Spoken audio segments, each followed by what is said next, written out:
ಪೂಜ್ಯಾಯ ರಾಘವೇಂದ್ರಾಯ ಸತ್ಯಧರ್ಮರತಾಯ ಚ ಭಜತಾಂ ಕಲ್ಪವೃಕ್ಷಾಯ ನಮತಾಂ ಕಾಮಧೇನುವೆ. ನನ್ನ ಸಮಸ್ತ ಗುರುಗಳಿಗೂ ಕೂಡ ವಂದನೆಗಳನ್ನ ಅರ್ಪಿಸ್ತಾ bits of India Kannada channel ವೀಕ್ಷಕರೆಲ್ಲರಿಗೂ ಕೂಡ ವಿಭಾ ಶೆಟ್ಟಿ ಮಾಡುವ ನಮಸ್ಕಾರಗಳು.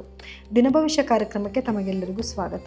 ಈ ದಿನ ಅಂದರೆ 28/12/2025 ಭಾನುವಾರದ ದಿನ. ಇವತ್ತಿನ ದಿನ ಉತ್ತರ ಭಾದ್ರ ನಕ್ಷತ್ರವಿರಲಿದೆ. ನೋಡಿ, ಉತ್ತರ ಭಾದ್ರ ನಕ್ಷತ್ರ ಅಂತಂದ್ರೆ ಇದು ಶನಿಯ ನಕ್ಷತ್ರ ಆಗಿರುತ್ತೆ. ನೋಡಿ, ಉತ್ತರ ಭಾದ್ರ ನಕ್ಷತ್ರಕ್ಕೆ ಯಾವುದು ಸಂಪತ್ತು ತಾರೆ ಆಗುತ್ತೆ ಅಂತ ನೋಡೋದಾದ್ರೆ ರೇವತಿ ನಕ್ಷತ್ರ, ಆಶ್ಲೇಷ ನಕ್ಷತ್ರ ಮತ್ತು ಜ್ಯೇಷ್ಠ ನಕ್ಷತ್ರ ಇದು ಬಂದು ನಿಮಗೆ ಬುಧನ ನಕ್ಷತ್ರಗಳಾಗುತ್ತೆ. ಈ ನಕ್ಷತ್ರಗಳು ನಿಮಗೆ ಸಂಪತ್ತಾರೆ ಆಗುತ್ತೆ. ಇವತ್ತಿನ ದಿವಸ ನೀವು ಏನೇ ಒಳ್ಳೊಳ್ಳೆ ಕೆಲಸಗಳನ್ನ ಮಾಡ್ಬೋದು. ಏನಾದ್ರು ಮನೆಗೆ ದಿನಸಿ ತರುವಂಥದ್ದು, ಒಂದು ಬೇಕಾಗಿರುವಂಥ ಒಂದು ಒಳ್ಳೊಳ್ಳೆ ವಸ್ತುಗಳನ್ನ ತೊಗೊಂಡು ಬರುವಂಥದ್ದು, ಇದರಿಂದ ಖಂಡಿತವಾಗ್ಲೂ ನಿಮಗೆ ಅಭಿವೃದ್ಧಿ ಆಗುತ್ತೆ. ಕೊನೆ ಪಕ್ಷ 1 kg ಕಲ್ಲುಪ್ಪನಾದರೂ ತೊಗೊಂಡು ಬರೋದ್ರಿಂದ ನಿಮಗೆ ನೋಡಿ ನಿಮಗೆ ಗೊತ್ತಾಗ್ತಾ ಇರುತ್ತೆ. ತಿಂಗಳು ಅಥವಾ ತಿಂಗಳಲ್ಲಿ 2 ಸತಿ ಬಂದಾಗ ಅದನ್ನು ಮಾಡ್ತಾ ಇದ್ರೆ ಏನಾಗುತ್ತೆ, ನಿಮಗೆ ಅಭಿವೃದ್ಧಿ ಆಗೋದು ನಿಮಗೆ ಗೊತ್ತಾಗುತ್ತೆ. ನೀವು ಮಾಡಲೇಬಾರ್ದು ಒಳ್ಳೊಳ್ಳೆ ಕೆಲಸಗಳನ್ನ ಅನ್ನುವಂಥದ್ದು ಅಂದರೆ ವಿಪತ್ತು ತಾರೆಗಳು ಯಾವುದು ಅಂತ ನೋಡೋದಾದರೆ ಅಶ್ವಿನಿ ನಕ್ಷತ್ರ, ಮಖಾ ನಕ್ಷತ್ರ, ಮೂಲ ನಕ್ಷತ್ರ ಇವೆಲ್ಲ ಕೇತುವಿನ ನಕ್ಷತ್ರ ಆಗಿರುತ್ತೆ. ಈ ನಕ್ಷತ್ರದ ದಿನಗಳಲ್ಲಿ ಯಾವುದೇ ಒಳ್ಳೆ ಕೆಲಸಗಳನ್ನ ನೀವು ಮಾಡೋದು ಅಷ್ಟು ಒಳ್ಳೆಯದಲ್ಲ. ಹಾಗಿದ್ರೆ ಬನ್ನಿ, ದ್ವಾದಶ ರಾಶಿಗಳ ಮೇಲೆ ಇವತ್ತು ಏನೆಲ್ಲ ಪರಿಣಾಮಗಳು ಬೀರ್ತಿದೆ ಅನ್ನೋದನ್ನು ನೋಡೋಣ. ಮೇಷರಾಶಿನಲ್ಲಿ ಹುಟ್ಟಿರೋರಿಗೆ ಇವತ್ತಿನ ದಿವಸ ಕೆಲಸದಲ್ಲಿ ಸ್ವಲ್ಪ ಹಿನ್ನಡೆ ಆಗುವಂಥ ದಿನ ಆಗಿರುತ್ತೆ. ಸ್ವಲ್ಪ ಏನೇ ಕೆಲಸ ಕೈ ಇಟ್ಟರೂ ಕೂಡ ಸ್ವಲ್ಪ ಡಿಲೇ ಆಗೋದು, ನಿಧಾನ ಆಗುವಂಥದ್ದು, ಅಥವಾ ಇವತ್ತು ಏನೇ ಕೆಲಸಕ್ಕೆ ಹೋದರೂ ಕೂಡ ತುಂಬ ನಿಧಾನ, ಅಯ್ಯೋ ಯಾಕೋ ಈ ಕೆಲಸನೇ ಆಗಿ ಬರ್ತಾ ಇಲ್ವಲ್ಲ ಅಂತ ಯೋಚನೆ ಮಾಡೋ ದಿನ ಆಗಿರುತ್ತೆ.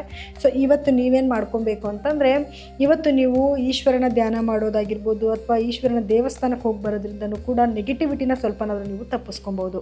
ಇನ್ನು ವೃಷಭ ರಾಶಿನಲ್ಲಿ ಹುಟ್ಟಿರೋರಿಗೆ ಇವತ್ತಿನ ದಿವಸ ಒಂದು ಅತ್ಯಂತ ಶುಭವಾದ ದಿನ ಅಂತಲೇ ಹೇಳ್ಬೋದು. ಯಾಕಂದರೆ ಇವತ್ತು ಏನೇ ಒಳ್ಳೆ ಡಿಸಿಷನ್ ತೊಗೊಳ್ಳೋವಂಥ ದಿನ ಆಗಿರುತ್ತೆ. ಹಾಗೆ ಏನಾದ್ರು ಪ್ರಮುಖವಾದ ಕೆಲವು ನಿರ್ಧಾರಗಳನ್ನ ತೊಗೊಳ್ಳೋವಂಥದ್ದು, ಪ್ರಮುಖವಾದ ಕೆಲವು ಕೆಲಸಗಳನ್ನ ಮಾಡುವಂಥದ್ದು, ಶುಭ ಸುದ್ದಿಗಳನ್ನ ಕೇಳುವಂಥ ದಿನ ಕೂಡ ಆಗಿರುತ್ತೆ. ಸೊ ಇವತ್ತಿನ ದಿವಸ ನೀವೇನು ಮಾಡಬೇಕು ಅಂತಂದರೆ, ಶುಕ್ರ ಗ್ರಹದ ಬೀಜ ಮಂತ್ರನ ಪಠನೆ ಮಾಡೋದಾಗಿರ್ಬೋದು, ಲಕ್ಷ್ಮಿಯ ದೇವಸ್ಥಾನಕ್ಕೆ ಹೋಗೋದ್ರಿಂದನೂ ಕೂಡ ಇವತ್ತು ನಿಮಗೆ ಶುಭವಾಗುತ್ತೆ.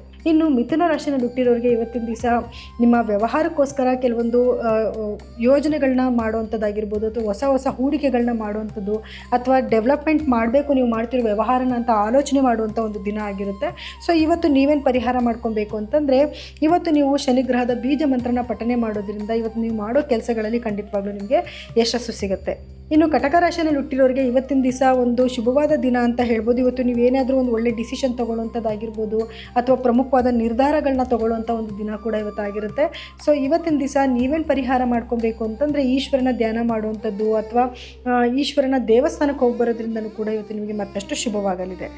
ಇನ್ನು ಸಿಂಹರಾಶಿನಲ್ಲಿ ಹುಟ್ಟಿರೋರಿಗೆ ಇವತ್ತಿನ ದಿವಸ ನಿಮ್ಮ ಅಷ್ಟಮದಲ್ಲಿ ಚಂದ್ರನ ಸಂಚಾರ ಇರೋದ್ರಿಂದ ಇವತ್ತು ಸ್ವಲ್ಪ ನಿಮಗೆ ಮೂಡ್ ಸ್ವಿಂಗ್ ಆಗುವಂಥದ್ದು, ಯಾವುದೇ ಡಿಸಿಷನ್ನ ಕರೆಕ್ಟಾಗಿ ತೊಗೊಳಕ್ಕಾಗದೇ ಇರುವಂಥದ್ದು, ಅಥವಾ ಸ್ವಲ್ಪ ಏನಾದರೂ ಡಿಸಿಷನ್ ತೊಗೊಂಡು ಏನಾದ್ರು ಕೆಲಸ ಮಾಡ್ತಿರೋಂದ್ರೂ ಆ ಕೆಲಸದಲ್ಲಿ ಹಿನ್ನಡೆ ಆಗೋ ದಿನ ಆಗಿರುತ್ತೆ. ಸೊ ಇವತ್ತು ನೀವೇನು ಪರಿಹಾರ ಮಾಡ್ಕೊಬೇಕು ಅಂತಂದರೆ, ಇವತ್ತು ನೀವು ಈಶ್ವರನ ಧ್ಯಾನ ಮಾಡೋದಾಗಿರ್ಬೋದು ಅಥವಾ ಇನ್ನು ಚಂದ್ರಗ್ರಹದ ಬೀಜ ಮಂತ್ರನ ಪಠನೆ ಮಾಡೋದ್ರಿಂದನೂ ಕೂಡ ಇವತ್ತು ನೀವು ನೆಗೆಟಿವಿಟಿಯಿಂದ ಸ್ವಲ್ಪನಾದರೂ ನೀವು ಈಚೆ ಬರ್ಬೋದು. ಇನ್ನು ಕನ್ಯಾ ರಾಶಿನಲ್ಲಿ ಹುಟ್ಟಿರೋರಿಗೆ ಇವತ್ತಿನ ದಿವಸ ನಿಮ್ಮ 7ನೇ ಮನೆಯಲ್ಲಿ ಚಂದ್ರನ ಸಂಚಾರ ಇರೋದ್ರಿಂದ ಮನೆಯ ವಾತಾವರಣ ತುಂಬ ಚೆನ್ನಾಗಿರುತ್ತೆ. ಒಂದೊಳ್ಳೆ ಪ್ರೀತಿ ವಿಶ್ವಾಸ ಇರುವಂಥ ದಿನ ಆಗಿರುತ್ತೆ. ನೀವೇನಾದರೂ ವ್ಯವಹಾರದಲ್ಲಿ ಪಾರ್ಟ್ನರ್ಶಿಪ್ ಬಿಸ್ನೆಸ್ ಮಾಡ್ತಾ ಇದ್ದೀರಾ ಅಂದರೆ ಅದರಲ್ಲೂ ಕೂಡ ನಿಮಗೆ ಸಕ್ಸಸ್ ಸಿಗುವಂಥ ಒಂದು ದಿನ ಆಗಿರುತ್ತೆ. ಸೊ ಇವತ್ತು ನೀವೇನು ಮಾಡಬೇಕು ಅಂತಂದರೆ, ಇವತ್ತು ನೀವು ಈಶ್ವರ ಮತ್ತು ಪಾರ್ವತಿ ಎರಡೂ ಇರುವಂಥ ಒಂದು ದೇವಸ್ಥಾನಕ್ಕೆ ಹೋಗಿ ಬರೋದ್ರಿಂದ ಇವತ್ತು ನಿಮಗೆ ಮತ್ತಷ್ಟು ಶುಭವಾಗಲಿದೆ. ಇನ್ನು ತುಲಾ ರಾಶಿನಲ್ಲಿ ಹುಟ್ಟಿರೋರಿಗೆ ಇವತ್ತಿನ ದಿವಸ ನಿಮ್ಮ ಶತ್ರುಗಳ ಕಾಟ ಸ್ವಲ್ಪ ಜಾಸ್ತಿ ಆಗೋದು, ಶತ್ರುಗಳ ಬಗ್ಗೆ ಏನೋ ವಿಚಾರಗಳನ್ನ ಕೇಳೋದು, ಅದರಿಂದ ಮನಸ್ಸಿಗೆ ಸ್ವಲ್ಪ ಬೇಜಾರಾಗುವಂಥ ಒಂದು ದಿನ ಕೂಡ ಆಗಿರುತ್ತೆ. ಸೊ ಹಾಗಾಗಿ ಇವತ್ತಿನ ದಿವಸ ನೀವೇನು ಮಾಡಬೇಕು ಅಂತಂದರೆ, ನೀವು ಇವತ್ತು ಸುಬ್ರಹ್ಮಣ್ಯ ಸ್ವಾಮಿಯ ಆರಾಧನೆ ಮಾಡೋದು ಅಥವಾ ಲಕ್ಷ್ಮೀ ನರಸಿಂಹ ಸ್ವಾಮಿಯ ಆರಾಧನೆ ಮಾಡೋದ್ರಿಂದನೂ ಕೂಡ ಇವತ್ತು ನಿಮ್ಗೆ ಆಗ್ತಿರೋ ನೆಗೆಟಿವಿಟಿಯಿಂದ ನೀವು ಈಚೆ ಕಡೆಗೆ ಬರ್ಬೋದು. ಇನ್ನು ವೃಶ್ಚಿಕ ರಾಶಿನಲ್ಲಿ ಹುಟ್ಟಿರೋರಿಗೆ ಇವತ್ತಿನ ದಿವಸ ನಿಮ್ಮ ಮಕ್ಕಳಿಂದ ಒಂದು ಏಳಿಗೆ ಆಗುವಂಥದ್ದು, ಅಥವಾ ಮಕ್ಕಳ ಬಗ್ಗೆ ಏನಾದರೂ ಹೊಸ ಶುಭ ಸುದ್ದಿಗಳನ್ನ ಕೇಳುವಂಥದ್ದು, ಅವರೇನಾದರೂ ಒಳ್ಳೆ ಮಾರ್ಕ್ಸ್ ತೆಗಿತಿದ್ದಾರೆ ಅಥವಾ ಓದಿನಲ್ಲಿ ತುಂಬ ಮುಂದಿದ್ದಾರೆ ಅಂತ ಅನ್ನೋದು, ಅಥವಾ ಸ್ಪೋರ್ಟ್ಸ್ ಆ್ಯಕ್ಟಿವಿಟೀಸ್ನಲ್ಲಿ ಮುಂದಿದ್ದಾರೆ ಅನ್ನೋದು, ಈ ರೀತಿಯಾದ ವಿಚಾರಗಳನ್ನ ಕೇಳಿ ಮನಸ್ಸಿಗೆ ಸಂತೋಷ ಆಗುವಂಥ ದಿನ ಆಗಿರುತ್ತೆ. ಸೊ ಇವತ್ತಿನ ದಿವಸ ನೀವು ಬುಧ ಗ್ರಹದ ಬೀಜ ಮಂತ್ರನ ಪಠನೆ ಮಾಡೋದ್ರಿಂದ ಇವತ್ತಿನ ದಿವಸ ನಿಮಗೆ ಮತ್ತಷ್ಟು ಶುಭವಾಗುವಂಥ ಒಂದು ದಿನ ಆಗುತ್ತೆ. ಇನ್ನು ಧನಸ್ಸು ರಾಶಿಯಲ್ಲಿ ಹುಟ್ಟಿರೋರಿಗೆ ಇವತ್ತಿನ ದಿವಸ ಸ್ವಲ್ಪ ನಿಮ್ಮ ಮನೆಯ ದುರಸ್ತಿ ಕಾರ್ಯಗಳನ್ನ ಮಾಡುವಂಥದ್ದಾಗಿರ್ಬೋದು, ಯಾವುದನ್ನು ವಾಹನಗಳನ್ನ ತೊಗೋಬೇಕು ಅಂದ್ಕೊಳ್ಳೋದು, ಅಥವಾ ವಾಹನಕ್ಕೆ ಸಂಬಂಧಪಟ್ಟಿದ್ದು ಒಂದು ಇನ್ಶೂರೆನ್ಸ್ ಕಟ್ಟೋದಾಗಿರ್ಬೋದು, ಅಥವಾ ಏನೋ ರಿಪೇರಿ ಆಗಿದೆ ರಿಪೇರಿ ಮಾಡಿಸೋದಾಗಿರ್ಬೋದು, ಅದಕ್ಕೇನಾದರೂ ಸೀಟ್ ಏನಾದರೂ ಸರಿ ಮಾಡಿಸ್ಬೇಕು ಅನ್ನೋದು, ಈ ರೀತಿಯೆಲ್ಲ ಮಾಡುವಂಥ ದಿನ ಆಗಿರುತ್ತೆ. ಸೊ ಇವತ್ತು ನೀವೇನು ಪರಿಹಾರ ಮಾಡ್ಕೊಬೇಕು ಅಂತಂದರೆ, ಕುಜಗ್ರಹದ ಬೀಜ ಮಂತ್ರನ ಪಠನೆ ಮಾಡುವಂಥದ್ದಾಗಿರ್ಬೋದು ಅಥವಾ ಸುಬ್ರಹ್ಮಣ್ಯನ ಆರಾಧನೆ ಮಾಡೋದ್ರಿಂದನೂ ಕೂಡ ಇವತ್ತು ನಿಮಗೆ ಮತ್ತಷ್ಟು ಶುಭವಾಗಲಿದೆ. ಇನ್ನು ಮಕರ ರಾಶಿಯಲ್ಲಿ ಹುಟ್ಟಿರೋರಿಗೆ ಇವತ್ತಿನ ದಿವಸ ಒಂದು ನಿಮ್ಮ ಸಹೋದರ ಸಹೋದರಿಯರಿಂದ ಕಡೆಯಿಂದ ಒಂದು ಅನುಕೂಲ ಆಗುವಂಥ ದಿನ ಅಥವಾ ಅವ್ರು ನಿಮ್ಮ ಸಪೋರ್ಟಿಗೆ ಬರುವಂಥ ದಿನ ಆಗಿರುತ್ತೆ. ಹಾಗೆ ನಿಮ್ಮ ಸ್ನೇಹಿತರು ಕೂಡ ನೀವೆಲ್ಲ ಮಾಡ್ತಿರೋ ಎಲ್ಲ ಕೆಲಸಗಳಿಗೂ ಕೂಡ ಬೆಂಬಲ ಕೊಡೋದು ಅಥವಾ ಏನಾದರೂ ಹೊಸ ಯೋಜನೆಗಳನ್ನ ಶುರು ಮಾಡೋಣ ಅಂತ ಒಂದು ಆಲೋಚನೆ ಮಾಡುವಂಥ ದಿನ ಆಗಿರುತ್ತೆ. ಸೊ ಇವತ್ತಿನ ದಿವಸ ನೀವೇನು ಪರಿಹಾರ ಮಾಡ್ಕೊಬೇಕು ಅಂತಂದರೆ, ನೀವು ಇವತ್ತು ಕುಜಗ್ರಹದ ಬೀಜ ಮಂತ್ರನ ಪಠನೆ ಮಾಡುವಂಥದ್ದಾಗಿರ್ಬೋದು ಅಥವಾ ಸುಬ್ರಹ್ಮಣ್ಯ ಸ್ವಾಮಿಯ ದೇವಸ್ಥಾನಕ್ಕೆ ಹೋಗಿ ಬರೋದ್ರಿಂದನೂ ಕೂಡ ಶುಭವಾಗುತ್ತೆ. ಇನ್ನು ಕುಂಭರಾಶಿನಲ್ಲಿ ಹುಟ್ಟಿರೋರಿಗೆ ಇವತ್ತಿನ ದಿವಸ ಸ್ವಲ್ಪ ಹಣಕಾಸಿನ ಬಗ್ಗೆ ವ್ಯವಹಾರ ಮಾಡುವಂಥದ್ದು, ಹಣಕಾಸಿನ ಪ್ರಮುಖ ನಿರ್ಧಾರಗಳನ್ನ ತಗೊಳ್ಳುವಂಥ ದಿನ ಆಗಿರುತ್ತೆ ಅಥವಾ ಹಣಕಾಸು ವಿಲೇವಾರಿ ಮಾಡುವಂಥ ದಿನ ಕೂಡ ಇವತ್ತಾಗಿರುತ್ತೆ. ಇವತ್ತಿನ ದಿವಸ ನೀವೇನು ಪರಿಹಾರ ಮಾಡ್ಕೊಬೇಕು ಅಂತಂದರೆ, ಇವತ್ತು ನೀವು ಲಕ್ಷ್ಮೀ ದೇವಿಯ ಆರಾಧನೆ ಮಾಡುವಂಥದ್ದು ಅಥವಾ ಲಕ್ಷ್ಮೀ ದೇವಿಯ ದೇವಸ್ಥಾನಕ್ಕೆ ಹೋಗಿ ಬರೋದ್ರಿಂದನೂ ಕೂಡ ಇವತ್ತು ನಿಮಗೆ ಮತ್ತಷ್ಟು ಶುಭವಾಗಲಿದೆ.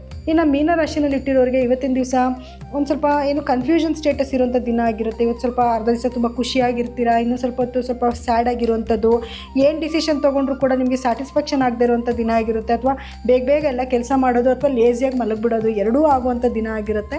ಸೊ ಇವತ್ತು ನೀವೇನು ಮಾಡಬೇಕು ಅಂದರೆ, ಇವತ್ತು ನೀವು ಚಂದ್ರಗ್ರಹದ ಬೀಜ ಮಂತ್ರನ ಪಠನೆ ಮಾಡೋದು ಅಥವಾ ಈಶ್ವರನ ದೇವಸ್ಥಾನಕ್ಕೆ ಹೋಗಿ ಬರೋದ್ರಿಂದನೂ ಕೂಡ ಈ ಥರ ಒಂದು ಕನ್ಫ್ಯೂಷನ್ ಸ್ಟೇಟಸ್ಸಿಂದ ನೀವು ಈಚೆ ಬರ್ಬೋದು.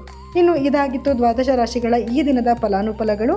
ಇನ್ನು ಕಾರ್ಯಕ್ರಮ ಮುಗಿಸುವಂಥ ಸಮಯ ಇದಾಗಿದೆ. ನಾಳಿನ ದಿನ ಭವಿಷ್ಯ ಕಾರ್ಯಕ್ರಮದಲ್ಲಿ ಮತ್ತೆ ನಾನು ನಿಮ್ಮನ್ನು ಭೇಟಿ ಮಾಡ್ತೀನಿ. ಎಲ್ಲರಿಗೂ ಕೂಡ ನನ್ನ ಧನ್ಯವಾದಗಳು.